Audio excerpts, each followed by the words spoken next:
मध्य प्रदेश के हरदा में एक पटाखा फैक्ट्री में आग लगती है। आग से 11 लोगों की मौत हो जाती है, 50 से 60 घर जल जाते हैं और तकरीबन 100 लोग से ज्यादा लोग घायल होते हैं। मध्य प्रदेश में जैसे ही ये खबर फैलती है तो शोक की लहर दौड़ जाती है। मुख्यमंत्री जी जो हैं तत्काल बैठक बुलाते हैं, अधिकारियों को निर्देश देते हैं और आर्थिक सहायता का ऐलान भी कर देते हैं। लेकिन सबसे बड़ा सवाल यह है कि इस घटनाक्रम की वजह क्या थी और इस घटनाक्रम का मुख्य दोषी कौन है, किस वजह से यह घटना हुई थी और ये नौबत आई ही क्यों। सबसे बड़े सवाल तो यही है सर।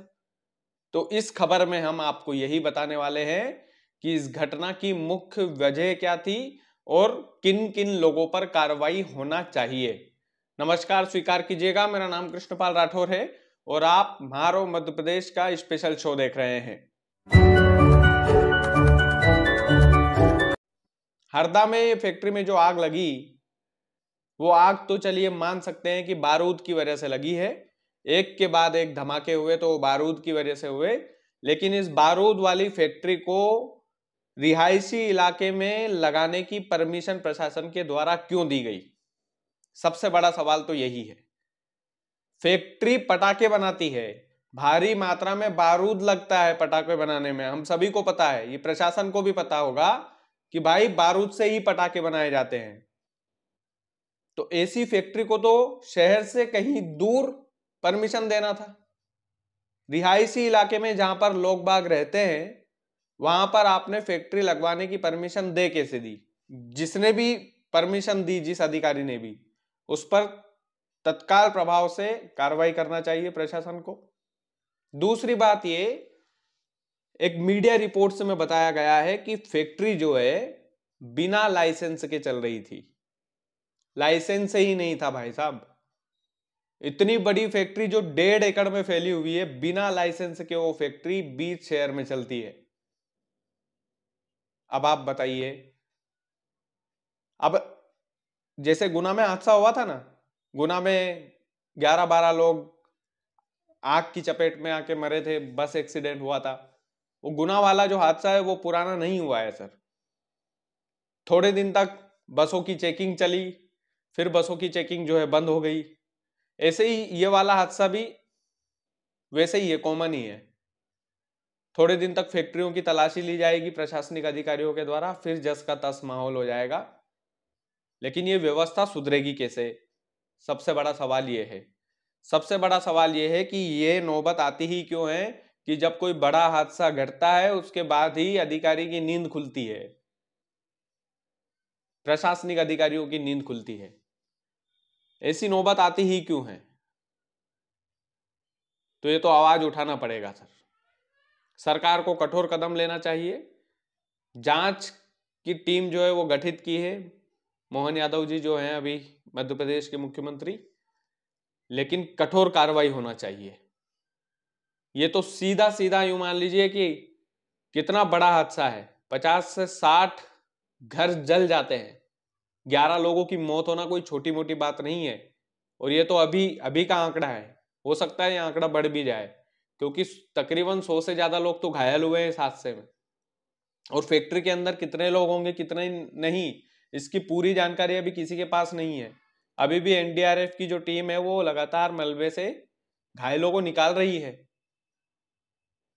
तो सबसे बड़ा सवाल तो मैंने आपको बताया कि रिहायशी इलाके में ऐसी फैक्ट्रियों की परमिशन क्यों दी गई। दूसरी चीज ये कि जब प्रशासन तभी क्यों जगता है जब कोई बड़ा हादसा हो जाता है। तीसरी सबसे बड़ी चीज ये है कि पटाखा फैक्ट्री का लाइसेंस यदि नहीं है, एक मीडिया रिपोर्ट्स में हमने पढ़ा है, अगर नहीं है तो फिर अधिकारियों पर भी कार्रवाई होना चाहिए कि बिना लाइसेंस की फैक्ट्री हरदा में चल कैसे रही थी। सवाल तो फिर तमाम सारे हैं, हिसाब किताब है नहीं। लेकिन ऐसी कितनी फैक्ट्रियां होंगी जो बिना लाइसेंस की चल रही होंगी? अगर बिना लाइसेंस वाली फैक्ट्रियां चल रही है वो भी शहर में, और मेन चीज तो ये है कि ये जो बारूद, गोला बारूद वाली ये जो फैक्ट्रियां होती है, जो पटाखा फैक्ट्री है, जो केमिकल्स की फैक्ट्रियां हैं, इनको तो रिहायशी इलाकों में परमिशन मिलनी ही नहीं चाहिए।